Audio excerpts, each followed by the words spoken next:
Yo, what's going on, guys? Crispy Flakes here. Welcome to Extra Crispy. For today's video, we are now going to be reacting to the ranking of every NBA team's six-man. So we did point guard, shooting guard, small forward, power forward, and center. These are the rankings by Hoops Reference. He actually hit me up on Twitter and said he was really enjoying, me checking out his videos and stuff like that, man. So I really want to do the six-man one just because, like, a six-man can almost be more important than like, your weakest starter on your team. So it's a very important position. So yeah, if y'all could do me a quick favor and please drop a like on this video. And as always, guys, the link to the video and the channel in the description below. All right, let's check this out. Who's the best six-man? Derrick Rose, no, Lou Williams, number one. Derrick Rose, number two. Derrick Rose, number one. Lou Williams, number two. I'm just joking. I'm just joking, man. After having finished up my positional rankings in my previous videos, all of which will be linked in the description below, so make sure to go check them out if you haven't already. Oh, I checked them out. I'm now moving on to something a bit different. Instead of focusing on individual positions, for today's video, we will be taking a look at the sixth man from every NBA team and ranking them from best to worst, obviously limiting it to one bench player per team. Before we start, though, make sure to subscribe to the channel. So essentially, the best bench person of each team is what we're kind of getting at here. Now, with that being said, let's begin. Starting at the bottom with number 30. I've watched a lot of Ish Smith in my day. He is a very nice backup point guard. But you do not want him to be the best bench player on your team. You're just not a good... I mean, they got Isaac Bonga, so I guess if Ish doesn't work out... We have Ish Smith, for the sixth man of the Washington Wizards. The Wizards are really unfortunately one of the least talented teams in the NBA going into He's not a bad player, though, Washington. I want you to get that through your guys' mind, bro. He's nice. Smith has been a decent backup point guard in his career, but his lack of size leading to defensive struggles and his efficiency issues leave him on the bottom. Yeah, kind of a busty three-point shooter. At number 29, we have Josh Okogie of the Minnesota Timberwolves. I said that right? Okogie had a nice season last year. I know it's not Okogie, man. I know, guys. Especially on the defensive end, which is where most of his impact is made as an on-ball defender. His offensive game still needs a lot of work and refining, but he's definitely got a bright future ahead of him. So it's like another Wiggins. At number 28, we have Tyler Johnson of the Phoenix Suns. Johnson was notoriously handed a fairly large contract before he even really did much to earn it. 2016 year, my God. Potential to develop into a highly productive player. Since then, though, he's had some decent moments at times. Plumlee, all of them. Bitch-ass contracts. Player. At number 27, we have Michael Kidd-Gilchrist of the Charlotte Hornets. He ain't starting? He was the number 2 I guess they got pick Marvin back in at 2012, and at this point is approaching bust status. He's been labeled a defensive specialist, and he admittedly does a solid job on that end, but offensively, he just does not bring much. Solid does not make you a specialist either. At number 26, it's like he's like a fine defender with no jump shot. Of the Houston Rockets. Rivers is used in spurts to spell James Harden and now Russell Westbrook instead of Chris Paul as a playmaker, and while he does sometimes hit some big timely shots and put up good numbers off the bench, he's far too inconsistent to be considered. He's become a better player than I thought he would, though. I gotta promise you all that. At number 25, we have Mike Scott of... I don't know if I'm taking... I think I'm taking damn Michael Kidd-Gilchrist over Mike Scott. Unless it's Michael Scott from The Office, then talk to me, because that's the number 1 ranked player in any one of these videos. The Philadelphia 76ers. Give him Dwight Schrute, dynamic duo for days. Philadelphia because of his personality. Kevin Malone didn't get to play. But on the floor, he was actually a six-man three-point shooter that makes over 40% of his attempts. Phyllis? And that floor spacing will be very essential. No, Phyllis is the cheerleader that nobody wanted. At number 24, we have Royce O'Neale of the Utah Jazz. Bro, the only way you're number 24 is either damn related to Shaquille O'Neal. Doesn't have a flashy game and isn't necessarily a shot creator or big-time playmaker, but he does an excellent job knocking down shots within the flow of the offense, and on defense, he's one of the team's most reliable options on the perimeter. I still say put Joe Ingles on the bench. At number 23, we have Patty Mills of the San Antonio Strengthen a little bit, Mills is another three-point specialist that has become incredibly reliable within the Spurs system, and he runs the second unit under Greg Popovich well without forcing too much. He might not play next year if you got damn DeJounte, Derek White, we have Bryn George Forbes. Hill of the Milwaukee Bucks. Hill is getting up there in age, and while his production... Hey, wait, say it again. We have George Hill of the Milwaukee Bucks. Hill is getting up there in age. You might say he's over the hill. and while his production may be on the downslope, he still did a very good job running the Bucks' second unit and giving them good minutes off the bench, especially in the playoffs. He did do that. He played very efficient basketball and increased his production across the board from the regular season. Across the hill. At number 21, we have Reggie Bullock of the New York Knicks. Bullock carved a role for himself in the league as a 3-and-D wing player, but the issue with that is that last year he struggled a bit shooting the ball, especially after getting traded to the Lakers. He needs a good bounce-back season in New York this year, because otherwise he may fall further down the list. Mitchell at 5. At number 20, we have Rodney Hood of the Portland Trailblazers. Speaking of wing players and bounce-back seasons, Hood had exactly that last year, especially in the playoffs. He gave the Blazers very good minutes off the bench in the playoffs, hitting numerous big-time shots, and when the team made it all the way to the conference he potentially finals, could be a starter. He played a pretty good role in that. At number 19, we have Dion Waiters of the Miami Heat. Waiters Island has been missed over the last few seasons as he struggled with injuries for Waiters Island lasted for like years. 3 Even weeks. When he's been on the court, he's That's struggled with conditioning and just hasn't been the same player. He's going into this season healthy for the first time in a while, and because of it, could be in for a nice bounce-back season. At number 18, we have Jordan Clarkson of the Cleveland Cavaliers. Clarkson put up big scoring numbers off the bench last year, averaging about 17 Clarkson is like game, this era's Monte Ellis. It was mostly due to the freedom to shoot a lot with a big green light. His efficiency was still hovering below league average, and especially with the Cavs being near the bottom of the standings, his production didn't necessarily impress me enough to put him in the top half of this list. I agree with that. At number 17, we have Jabari Parker of the Atlanta Hawks. Jabari contract Parker's was a steal. Has been very unfortunate. He'll be like a 15-6 guy next year. 2 ACL tears already, which has greatly hampered his play. Despite that, though, he can still be a fairly reliable shot creator, especially off the bench, and alongside a fun, young Atlanta Hawks group, he'll be looking to turn his career around and have some fun. I think he's going to have a very productive season. At number 16, we have Bogdan Bogdanovic of the Sacramento Kings.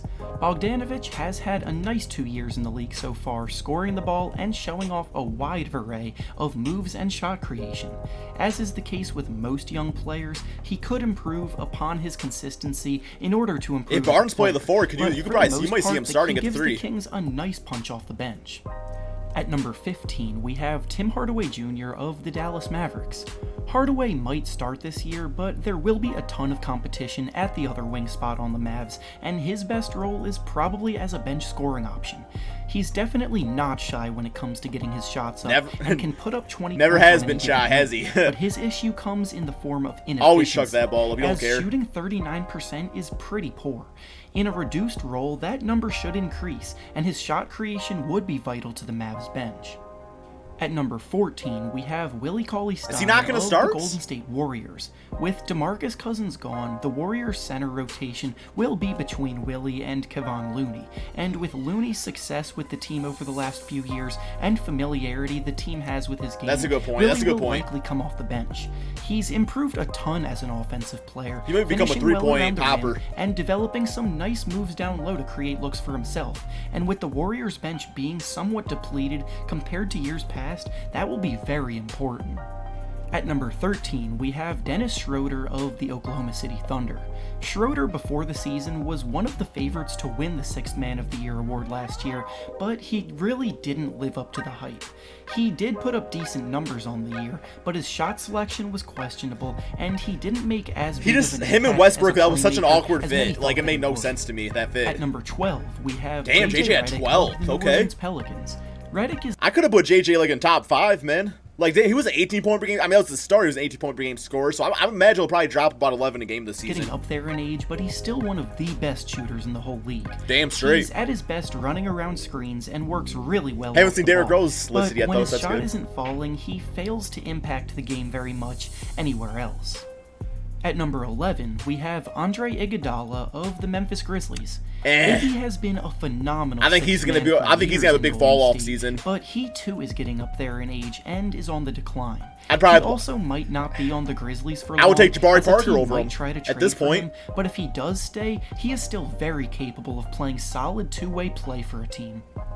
Starting off the top 10 Oh yeah, Terrence Ross. He could have been top 5 we for have sure. Terrence Ross of the Orlando Underrated, Magic. for sure. The Magic hadn't made the playoffs in years, but last season, thanks to a variety of factors, very much including Ross's scoring punch off the bench and shot-making ability, they made it back to the postseason for the first time in a while.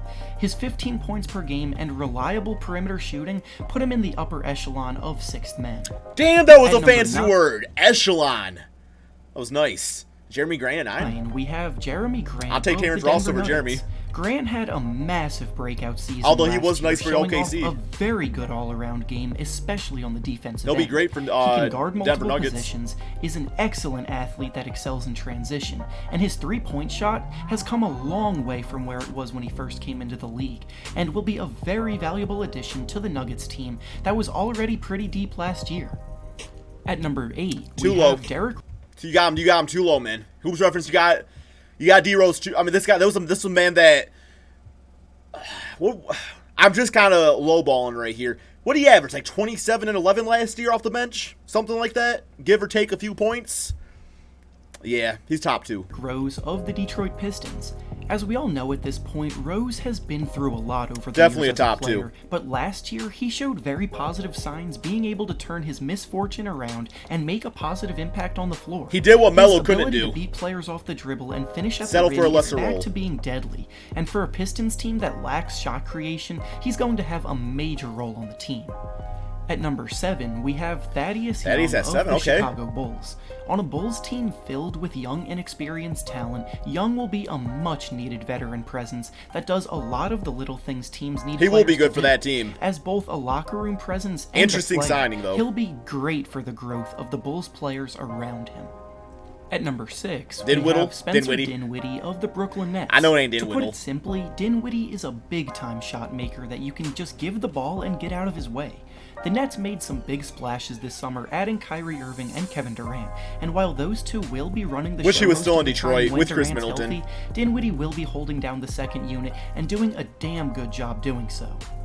Starting off the top 5 of this list, Kuzma now not we have starting? Kyle Kuzma of the Los Angeles Lakers. Kuzma gotta be starting. Kuzma surprised everyone as a rookie when he came out and showed off the ability to make go with shots DeMarcus at a high at level. starting center. But last season, he kind of took a step back. He averaged more points at about 19 per game, but he also took more shots and made a much lower percentage of them, especially from 3. Next season, on a Lakers team with very big aspirations, he's going to need to take smarter shots as well as improve as a defender, because at the moment, those are his 2 major weaknesses. At number 4, we have Marcus Smart of the Boston Celtics. Smart is the kind of player every team would love to have because he plays all out every time he's on the But he floor plays a little and crazy, has the too. talent to match it. He's got that an craziness elite to him. defensive player on the wing, and while his He's got that jump shot J.R. used to Smith be pretty factor at bad, times, you know? It has shown some good signs of improvement lately, and he's always been one of the most reliable players on the Celtics. At number 3, we have Domantas Who the hell's Sabonis number 2 and number of the 1? Indiana Pacers. Lou Williams, obviously. Sabonis is a highly skilled big man that gives the Pacers a very gonna have Lou reliable and option in the Montrezl? post, great rebounding, and he's an underrated passer for Who a am I big not man. thinking of? And until Victor Oladipo comes back from his injury, he's going to be very heavily featured in the offense. At number 2, Fred VanVleet we at have number 2, Fred wow. VanVleet of the Toronto Raptors. Wow, okay. In the playoffs, especially in the finals, He was amazing we in the saw finals, though. exactly Can't hate why on him for VanVleet that. is so high in this ranking. He gives the Raptors big-time shot-making ability off the dribble, and on one of the biggest stages of the game, he didn't miss a beat. He was a hitting damn countless difference maker. big-time shots. He's just a big-time player that has a very bright future ahead of him. And finally, Easy. at number 1 on this list, we have Lou Williams of the Los Angeles Clippers. This was such an obvious choice, as the 3-time winner of the 6th Man of the Year award has only gotten better with age. He's so smooth and difficult to guard off the dribble, and will put up 20 points with ease from game to game. With the Clippers hoping to bring home a title this year, he's going to be holding down the deadly second unit the team has and light it up. And with that... Okay, guys, that is the end of the video right there. I will say, like, overall, like, you know, besides Derrick Rose needs like be like in like the S tier of this. I'm just joking. I'm just joking, man. Okay. I don't really disagree heavily with this list. Like Fred VanVleet, if it wasn't for the finals, I would have said he would have been overrated. But he probably wouldn't be that high up if he was not. You know, had that finals performance. But I thought this list was pretty damn good. Like There's a few where it's like, okay, maybe I would lower this guy a little bit, or I would raise this guy above this certain guy, maybe just a little bit, but nothing I really want to nitpick at. So what did you guys all think? Give your thoughts about this in the comment section below. Thank you all so much for watching, and peace out, my friends.